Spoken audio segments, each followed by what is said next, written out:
La tribune des décideurs, aujourd'hui un spécial logement, on va dire un spécial immobilier, notamment locatif, car nous avons le plaisir de recevoir François Davy, le nouveau patron de Foncia. Bonjour. Bonjour.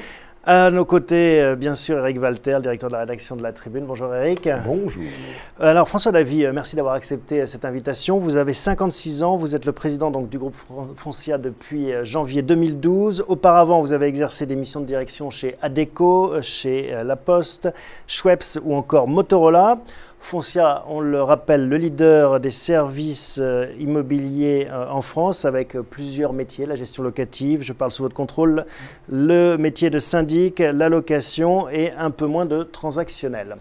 On va parler de vos différents métiers avec une actualité qui est riche et notamment concernant la loi Duflot. 550 agences immobilières et près de 7000 collaborateurs. Depuis 2011, vous appartenez à des sociétés financières, Eurazeo et Bridgepoint, qui sont donc les actionnaires. Donc dans ce contexte, un contexte où finalement la conjoncture est plutôt morose, les règles changent, il y a une pression, on imagine quand même des actionnaires et un mécontentement parfois de certains partenaires. On va voir comment est-ce que vous menez votre barque. Première question qui a été posée sur le site de la tribune.fr d'un internaute concernant le projet Duflot, justement sur l'accès au logement. Locataire curieux, c'est son pseudo. Pose cette question. La loi Duflot cherche à protéger le locataire, c'est bien, dit locataire curieux. Pourquoi êtes-vous critique? Nous sommes critiques parce que d'abord, cette loi va probablement augmenter le loyer pour les locataires. Et nous sommes critiques, c'est que chaque fois qu'on rigidifie un marché, et notamment là, c'est le risque sur le logement, ça a des effets contre-productifs. Quand un propriétaire va voir que notamment, il ne peut plus demander de caution, il a peut-être une garantie des loyers, mais il ne connaît pas laquelle. Et puis surtout, fondamentalement, si le locataire est indélicat, il n'y a plus de possibilité d'expulsion, eh bien, qu'est-ce qu'il va faire? Il va dire « je veux quand même choisir le locataire ». Et ça va augmenter les loyers. Et c'est pour ça qu'on trouve que, fondamentalement, quand on change l'équilibre entre le locataire et les propriétaires, c'est toujours contre-productif. Le marché était rigide déjà avant, donc qu'est-ce qu'il aurait fallu faire pour le dérigidifier? Il faut faire les choses de manière très simple. Je prends l'exemple de l'Allemagne. En Allemagne, le taux d'impayé, il est au même niveau qu'en France. Par contre, quand un locataire ne paye pas, il est expulsé très rapidement. En France, c'est quasiment impossible. Et donc, cette impossibilité a rendu le propriétaire extrêmement méfiant. Il vous a demandé une caution, il vous a demandé une garantie, il vous demande des pièces constitutives de votre dossier qui sont effectivement totalement abusives. Il y a une sorte de défiance. On veut protéger le propriétaire et on veut protéger le locataire. Il faut que les lois soient simples, soient tout à fait applicables et rapides. Fondamentalement, vous savez, dans notre métier, on se bat régulièrement pour faire baisser le loyer et faire en sorte que les travaux soient faits. Donc on défend aussi le locataire. Donc on fait une loi en fait pour régler un des problèmes aussi qui sont les impayés. Il y a pourtant assez peu d'impayés sur ce marché de la location en France. Ça dépend du marché. Il n'y en a quasiment pas en HLM. Parce qu'en HLM, vous payez toujours votre loyer parce que vous ne pouvez pas perdre votre logement. Dans le parc locatif privé, c'est à peu près entre 2 et 3 %. Donc c'est tout à fait supportable. Par contre, dans les dispositifs dits sociaux, vous avez la garantie de remboursement des loyers, la sinistralité monte à 10 %. Donc vous craignez que ça arrive sur l'ensemble du marché? Mais bien évidemment, on sait très bien que face à ça, dès lors que le locataire va se dire « mon propriétaire est assuré si le fait que je ne paye pas, qu'est-ce qui va se passer ?» Il va y avoir des changements de comportement et ça, le propriétaire, il va savoir. Cette garantie dont on parle, d'abord, c'est mise en place à partir de 2016. Qu'est-ce qu'elle va couvrir? Au bout de combien de temps d'impayé? Et puis, est-ce que ça va prendre en charge, par exemple, la remise en état du bien? Il faut savoir que quand vous avez un impayé, c'est une épreuve effroyable pour le propriétaire.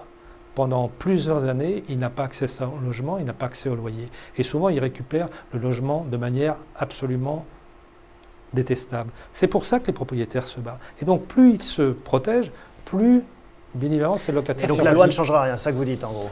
La loi, en tout cas, c'est sur cette partie. Que ça va l'aggraver, mais juste une question quand même, parce que vous disiez déjà, vous preniez l'exemple de l'Allemagne en disant finalement, en Allemagne, on peut expulser les gens très rapidement, donc finalement, ça régule le marché. Mais là, les gens, de toute façon, savent qu'ils ne vont pas être expulsés, donc c'est pas parce qu'il va y avoir cette garantie de paiement des loyers qui va être mise en place qui va créer nécessairement un effet d'aubaine, si j'ose dire. Si on l'observe statistiquement, quand vous avez un parc locatif qui est bien géré, vous tournez à peu près à 2 % d'impayés. Le Français paye ses loyers. Dès lors qu'il y a une garantie des loyers, la sinistralité monte à 10 %. Pourquoi? Et qu'en plus, ce sont des partenaires sociaux qui gèrent les cas sociaux. Il peut y en avoir, bien évidemment, mais fondamentalement, sur cette GRL, il y a 18 mois avant qu'on intervienne, et le taux de recouvrement des créances est inférieur à 10%. Donc c'est un gouffre financier. Mais au-delà de ça, ça fait en sorte que le propriétaire, après, il dit « je n'y retourne plus, je ne veux plus ». Ou alors, je vais prendre des critères de solvabilité tellement importants qu'effectivement, seuls les locataires qui en auront vraiment les moyens, pourront accéder au logement. Est-ce qu'il y a des choses bien dans cette loi Duflot qui bien sûr. arrive courant de l'été, sans doute début de la rentrée? Mais bien sûr, fondamentalement, ce souhait de réforme, il était exprimé par les professionnels. En 2011, il y a eu un livre blanc qui est sorti et qui a dit notamment on veut plus de contrôle. On veut qu'il y ait une sorte d'instance, on n'a pas parlé d'ordre, national qui régule et qui ait des pouvoirs de sanction. Dans notre projet tel qu'on le défend, on veut que les associations de consommateurs soient invitées dans ces instances et même qu'elles soient associées aux décisions de sanctions contre les professionnels qui ne se comportent pas bien. Connaissez-vous une profession où on a ça? Il n'y en a aucune. Quand un médecin fait un mauvais acte, il n'est pas jugé par le malade, il est jugé par l'ordre. Là, on prend le contre-exemple et on est capable de le faire, à condition que l'association soit agréée. C'est-à-dire que pour son but soit uniquement la défense du consommateur. Ça, c'est quelque chose qui a été repris par Mme Duflot, et ça, on est tout à fait pour. Les frais d'agence partagés entre locataires et propriétaires, c'est aussi une piste qui est explorée, ça ne vous plaît pas? Bien évidemment, écoutez, il y a à peu près 20 000 personnes qui travaillent dans la location. Moi, j'en ai 500 dans mon entreprise. Ils sont payés uniquement à la commission. Donc ça veut dire, demain, pour le même travail, cher ami, vous allez percevoir 50% de commission en moins. Donc déjà, ça pose un problème. Donc il y a quand même un risque d'emploi considérable. Mais fondamentalement, moi, je peux comprendre, on nous dit « justifiez vos honoraires ». Et je suis d'accord que quand vous êtes à Paris pour un bien où il y a 15 personnes qui attendent, le fait de facturer des honoraires de location peut paraître injustifié. Et je suis d'accord avec ça. À l'inverse, quand vous êtes en zone non tendue, trouver un locataire, c'est extrêmement difficile. Et là, il y a une vraie valeur ajoutée. Donc, nous avons dialogué avec le ministère et on va proposer un contrat de prestation de service qui va faire de dire « si je n'ai pas de bien immédiatement à vous louer, et si je fais vraiment une recherche, et que je vous fais visiter des biens que vous n'aviez pas prévus, là, à ce moment-là, je justifie de mes honoraires. » Et la deuxième des choses qu'on propose, c'est que cette prestation soit décorrélée du prix du loyer. J'espère, en tout cas, que Mme Duflot pourra dire, vous nous avez entendu. Il y a un forfait? Il y a un forfait, effectivement, c'est dire si je vous fais visiter... Quel que soit le prix du bien, il y aurait le même forfait. Si je vous fais visiter 5 biens, visiblement, et je vous demande par contre 500 €, j'estime que je ne vous vole pas. Par contre, que le loyer soit de 500 ou 3 000 €, c'est le même prix. Vous reconnaissez que la situation antérieure était absurde. Parce que pour la même prestation, qu'un loyer soit à 3 000 € ou un loyer à 500 €, on avait, alors que c'est à peu près la même prestation, un déshonoraire multiplié par 6 x 5, 30. L'économie était basée là-dessus. Et effectivement, ça ne me permettait pas de justifier les honoraires. Si par exemple, globalement, je ne suis pas capable de vous faire visiter des biens, ou si globalement vous rentrez dans une de mes agences et vous dites je veux ce bien-là, je ne peux pas vous facturer d'honoraires. Et j'ai aucun problème avec ça. Mais il faut rétablir une économie. Il faut permettre également que les professionnels qui fassent un vrai travail soient rémunérés, ce qui est quand même la moindre des choses. Ça a l'air tendu en ce moment entre les professionnels que vous êtes, oui. Vous, d'autres, et puis le ministère. Où est-ce qu'on en est là? Quel est votre sentiment? C'est-à-dire qu'au début, il y a eu une concertation qui n'avait de concertation que le mot. Fondamentalement, on a été écouté, entendu, et quand on a eu le projet de loi, on a été juste stupéfait. Et le même jour, on a une conférence de presse UFC Que Choisir qui dit que nous sommes des bandits, des voyous, et le même jour, la FNIM est occupée par une association. Donc si vous voulez, on a dit c'est un peu fort de café, et Mme Duflot dit globalement, les professionnels de l'immobilier doivent être régulés, il y a plein d'excès là-dessus. Donc on s'est senti à la fois trahis, mais fondamentalement en disant mais on ne comprend pas. Un marché doit être régulé. On est OK pour qu'il y ait plus de contrôle. Donc utilisez-nous. À partir du moment où on est beaucoup plus contrôlé, on peut vraiment servir la politique du gouvernement. Je prends l'exemple sur la transition énergétique. S'il n'y a pas de syndic qui pousse dans l'Assemblée générale pour faire des travaux d'économie d'énergie, qui va le faire? Eh bien là, on peut vraiment rendre service à Mme Duflot. Donc on lui a dit arrêtez de nous fustiger, fondamentalement, contrôlez-nous plus. On est d'accord, mais vous avez besoin de nous. Vous croyez véritablement, enfin vous avez fréquenté des assemblées de copropriétaires comme moi, le pouvoir de syndic et de conviction sur ce genre de choses est assez proche de zéro quand même. Oui, mais je propose que ça change et que ça change vraiment. Vous imposiez ben oui, alors donc vous faites comment? On ne peut rien imposer. Sinon c'est du wishful thinking en disant oui, ce serait bien que... On ne peut rien imposer en Assemblée générale, c'est l'Assemblée générale qui est souveraine. Voilà. Mais si le syndic lui-même n'a pas la compétence et n'a pas la volonté, notamment d'expliquer les normes, diagnostic thermique, sur des choses comme ça, Et bien évidemment, les choses ne sont pas faites. Et encore une fois, le syndic peut aider la politique gouvernementale. Mais l'Assemblée générale reste toujours souveraine. Ce n'est pas le syndic qui décide. Alors on va rester sur cette question des syndics. Justement, il y a un internaute qui se nomme UFC qui rappelle cette violente remise en cause des syndics. Bon, on a vu votre réaction. Au-delà de cette réaction, enfin à moins que vous vouliez approfondir, comment est-ce que vous voyez l'évolution de ce métier de syndic qui, il est vrai, n'a pas beaucoup de défenseurs quand on a vécu les réunions de copropriété. Oui. On n'en trouve pas beaucoup spontanément. Et vous voulez quand même rénover ce métier, vous appuyer sur des nouvelles technologies par exemple pour le... Parlons d'abord de UFC Que Choisir. 2 éléments. 2 récents jugements de la Cour de cassation ont débouté UFC Que Choisir sur l'attaque qu'elle avait notamment sur les clauses abusives. Donc il faut savoir rétablir la réalité par rapport à ça. 2e élément, UFC Que Choisir qui ne dialoguait pas et qui ne faisait qu'attaquer. Nous les avons reçus la semaine dernière, on a discuté de ces fameuses clauses et on est prévu de se revoir. Donc là encore, moi je préfère le dialogue, à l'écoute et au fait qu'on se respecte. Effectivement, c'est bien pour vendre un magazine de dire qu'on a condamné, mais je demande à UFC Que Choisir, par exemple, de montrer les procès sur lesquels elle a été déboutée. Mais au-delà de ça, fondamentalement, sur un sujet extrêmement difficile. D'abord, le métier de syndic, c'est très difficile. Vous faites des heures, vous faites des assemblées générales, il y a beaucoup d'agressivité et vous devez gérer parfois des intérêts extrêmement antagonistes. Donc la première chose à laquelle je pense, moi, quand je veux rénover le métier de syndic, je pense aux collaborateurs qui font ce métier-là. Ces collaborateurs, c'est difficile de les garder, même s'ils sont bien payés. Et ils vous disent, c'est un métier extrêmement difficile. On parlait notamment le fait qu'on dit, on appelle le syndic, il ne répond jamais.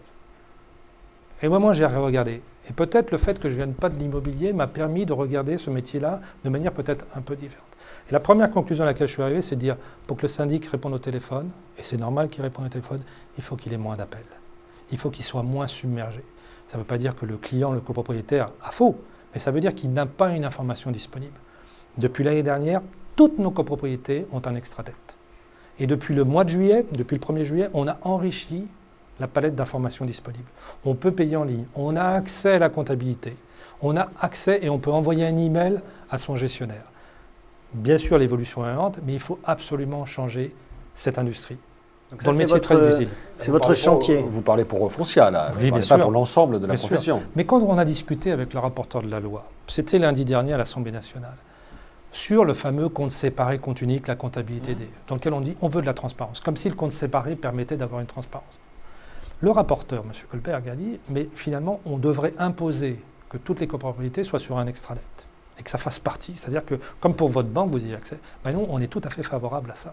On veut justement de la transparence. Si on est mauvais, ça se saura. Et quand on est mauvais, c'est normal qu'on soit sanctionné. Est-ce que vous n'avez quand même pas l'impression, là vous parlez de Foncia qui a effectivement plus de moyens, mais que le métier de syndic, comme d'autres métiers, je ne dirais pas protégés, mais enfin disons avec une existence historique très forte, a des méthodes de travail un peu poussiéreuses. On a le sentiment quand même que ce sont, comme ces syndics vivent avec comme ça des reconductions de contrats, ils ont eu énormément de mal à s'adapter à des choses nouvelles. Quand vous voyez par exemple cette paperasse produite, on sent le vécu. On est chez les fous, quoi. On est chez les fous et je suis d'accord avec vous. Alors, est-ce que c'est aussi les propriétaires qui sont aussi un peu conservateurs? J'entends bien, mais on voit bien là qu'on est un truc un peu fossilisé et que les responsabilités sont plus que partagées. On est complètement d'accord. J'espère que Mme Pellerin nous écoute.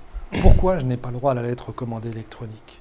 Ça me coûte 8 millions d'euros par an. Oui, enfin ça coûte à 30 euros à vos copropriétaires quand ils la reçoivent. Hein, non, mais au-delà de ça, au-delà du coût, je suis obligé de vous envoyer le samedi aller chercher votre recommandé. Fondamentalement. 4% de mon chiffre d'affaires, ce sont les frais postaux. Moi, je veux tuer ça. Vous et bien évidemment, à vos copropriétés. La moitié. Mais est-ce que c'est mon métier de refacturer des frais postaux? Certainement pas. Et moi, je veux sortir de ça. Il faut absolument qu'on soit modernisé. Mais il ne faut pas oublier que le Code de la copropriété est sous l'égide du ministère de la Justice. Et donc, le changement pour des méthodes un peu plus électroniques, un peu plus simples, vous savez, le Code de la copropriété, il est extrêmement rigide. Il faut être vraiment juriste pour savoir en faire. Et donc, c'est l'évolution de ce code qui sera bien. Mais en tout cas, chez Foncia, on va le faire. Alors, on va parler de l'impulsion que vous tentez de mettre dans ce groupe depuis votre arrivée aux manettes. On va commencer avec quelqu'un qui vous aime plutôt. Innovation, qui dit « Vous êtes reconnu pour votre capacité à changer les entreprises dans lesquelles vous officiez de façon durable, un pragmatisme courageux, vous ne manquez pas de courage, mais souvent à marche forcée. Le groupe Foncia peut-il rouler, vous êtes un cycliste de bon niveau, rappelle cet internaute, à votre vitesse. On vous dit, voilà, on vous reconnaît des mérites, mais est-ce que vous ne le forcez pas un peu trop, vous n'allez pas un peu trop vite? Alors je vais vous dire, moi quand j'étais recruté, notamment avec les actionnaires, je suis arrivé avec mon programme. Je leur ai dit, voilà mon projet pour Foncia. C'était quoi? Je ne suis pas un homme politique, ben c'était de tout axer sur les collaborateurs. On est une société de service et je les ai surpris en disant, on ne va pas orienter l'entreprise vers le client en métier de service. Il faut d'abord orienter l'entreprise vers le collaborateur. Et la première des choses que je vais faire avec mon équipe, c'est de baisser le turnover, c'est-à-dire le fait qu'il y ait moins de gens qui quittent l'entreprise. Il est à 21% quand je suis arrivé, il est actuellement à 16%. On parle effectivement de collaborateurs. On vient de réaliser une enquête pour la première fois de l'histoire de Foncia. 80% des personnes ont répondu. 85% d'opinions positives sur la satisfaction globale. Et je lis, 80% des collaborateurs sont fiers d'appartenir à Foncia.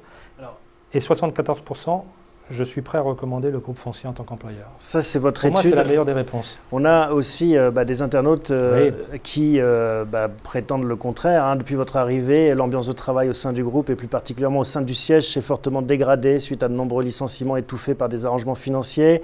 Votre mission se limite-t-elle seulement à rhabiller la mariée pour mieux la revendre au détriment de tout facteur humain? C'est la question des fonds. Est-ce que vous êtes là pour habiller la mariée et la revendre dans 3 ans? D'abord, je tiens à dire que mes actionnaires sont compétents, humain et axé sur le long terme. Eurasio et Bridgepoint. Eurasio et Bridgepoint. C'est la première fois. Des fonds, c'est quand même de revendre dans un délai de 4 ou 5 ans pour les raisons que vous connaissez. Mais vous revendez que s'il y a quelqu'un qui veut bien acheter. Absolument. Et globalement, ces gens-là regardent. Mais fondamentalement, je tiens à dire que depuis que je suis arrivé, les effectifs globaux ont augmenté.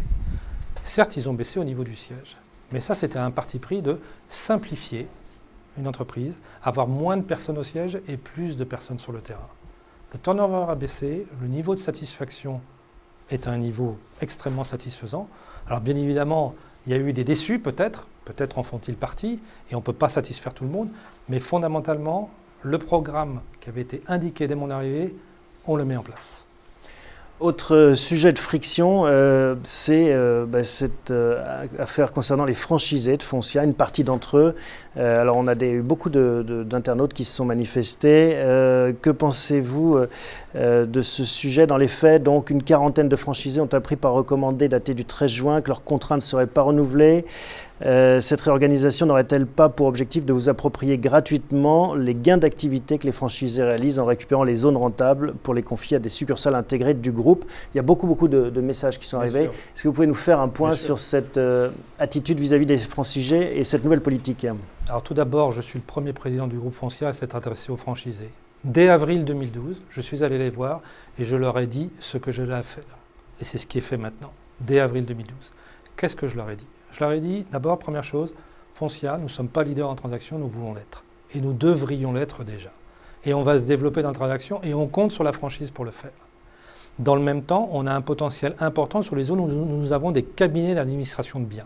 Et là, notre mission elle est très simple, on veut être acteur sur le stock que nous avons, tant en copropriété qu'en gestion locative. Et là, j'ai dit, le modèle sera un modèle intégré.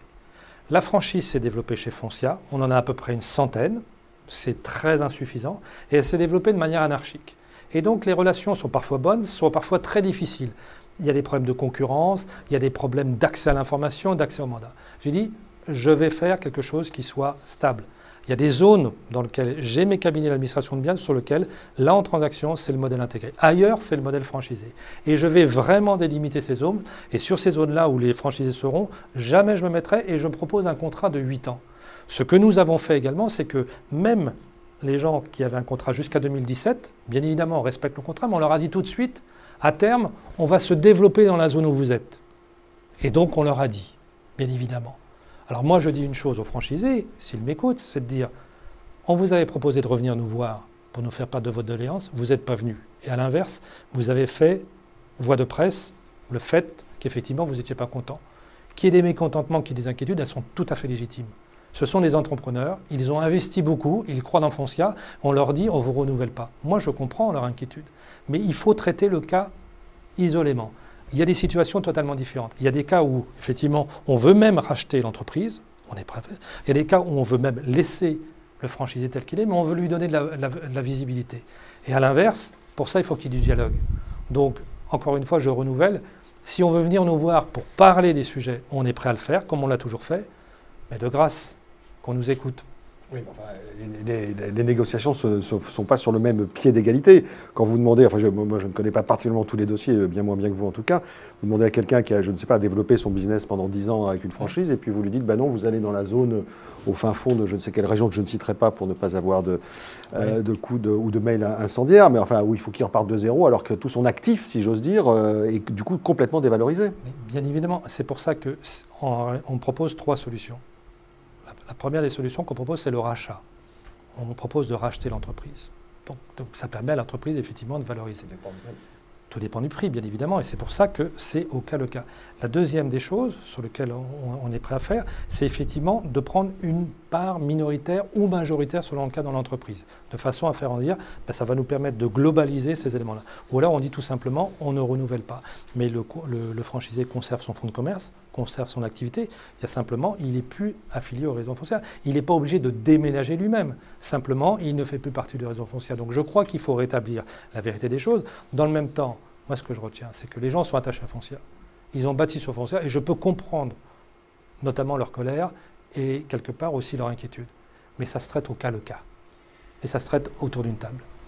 Le message est passé, donc voilà, ceux qui veulent reprendre langue avec vous peuvent le faire. On va finir avec une vision un peu du marché, hein, ça intéresse beaucoup de gens. Plusieurs questions. Stéphane Buabua demande « Quelle lecture faites-vous de l'avenir du secteur immobilier en France avec la conjoncture actuelle, baisse du pouvoir d'achat, licenciement, chômage, primo serré ?» Et futur propriétaire pose un peu la même question. Le marché de l'immobilier est-il éternellement voué à voir les prix augmenter? Donc il y a une vision un peu pessimiste et une vision aussi pessimiste quand on est locataire. Mais bon, c'est quoi votre sentiment, vous, en tant qu'observateur privilégié? Effectivement, en tant que premier loueur de France et acteur de premier plan d'interaction, on voit ce qui se passe. Donc que les choses soient claires, les prix d'immobilier continuent à baisser légèrement, 1 à 2%. En location? Je parle des transactions, là je parle de vente. Et quant aux loyers, les loyers ils baissent en France. Et ils baissent notamment sur Paris. Depuis peu, certes, mais ils baissent quand même. Et je pense que cette tendance va continuer. Donc de ce côté-là, mais on n'est pas sur des mouvements extrêmement importants. Donc ça c'est un message pour les propriétaires, ajustez vos prix à la baisse? Bien évidemment. Et donc c'est pour ça que l'encadrement des loyers, nous, je vais vous dire, en interne on dit l'encadrement des loyers, alors ça devrait empêcher que les loyers baissent fondamentalement. Mais c'est vrai qu'ils ont beaucoup augmenté, mais pas plus que l'inflation. Pas plus que l'inflation, pas plus que les prix de l'immobilier. Et c'est ça qu'il faut bien comprendre. Pas plus que les prix de l'immobilier, oui, que l'inflation, ça dépend sur quelle période. Au niveau français. Oui, bien sûr. Oui, le problème est qu'on ne peut pas définir la politique du logement uniquement basée sur le marché parisien. Non, mais il n'y a pas que le marché parisien, il y a d'autres zones tendues en France, oui, dans les grandes métropoles, c'est là où il y a le plus de problèmes. C'est surtout sur Paris où la situation est le plus critique. Mais d'une manière générale, les loyers ont plutôt tendance à baisser. Donc le message pour les propriétaires, c'est effectivement respectez votre locataire, prenez un loyer qui soit correct et surtout entretenez votre bien. Sur les propriétaires, effectivement, en fonction de ça, c'est toujours pareil. Un bien en bon état se vend vite et se vend mieux. Et donc, n'hésitez pas à faire des travaux. Et ça nous ramène à ces questions. Est-ce que les prix sont voués à monter éternellement? Et c'est plus la question du timing. Est-ce que vous voyez un fond de la piscine proche ou est-ce qu'on est sur une tendance justement descendante étant donné cette conjoncture? Alors, pour le candidat acquéreur, les taux ne seront jamais aussi bas. Ça, c'est une évidence. Ils ne peuvent que remonter, s'ils remontent. Je ne pense pas qu'ils remontent tout de suite. D'autre part, les prix, puisque le volume a quand même atteint un point bas, on voit bien qu'on est en train de stabiliser. Donc moi, je prévois que le marché de la transaction reparte, mais reparte doucement. On ne va pas reprendre le niveau de 2011, qui a été quand même le record absolu. On est face à un record. Et deuxièmement, sur le marché de la location, je considère que les loyers vont continuer à se tasser, mais régulièrement. Et donc, il y aura abondance de biens. Donc, je pense que là, pour le locataire, il va vraiment avoir un pouvoir de négociation et un pouvoir de choix beaucoup plus grand. Eh bien, merci. Monsieur Davy. C'était la tribune des décideurs de François Davy. Merci Eric. Merci à vous tous. On se retrouve la semaine prochaine avec un autre invité avant de partir à la plage. En l'occurrence, il s'agira de Charles Becbédé qui gère un fonds Gravitation qui s'inscrit dans des mouvements patronaux ou politiques et qui a monté plusieurs entreprises. À la semaine prochaine. Merci.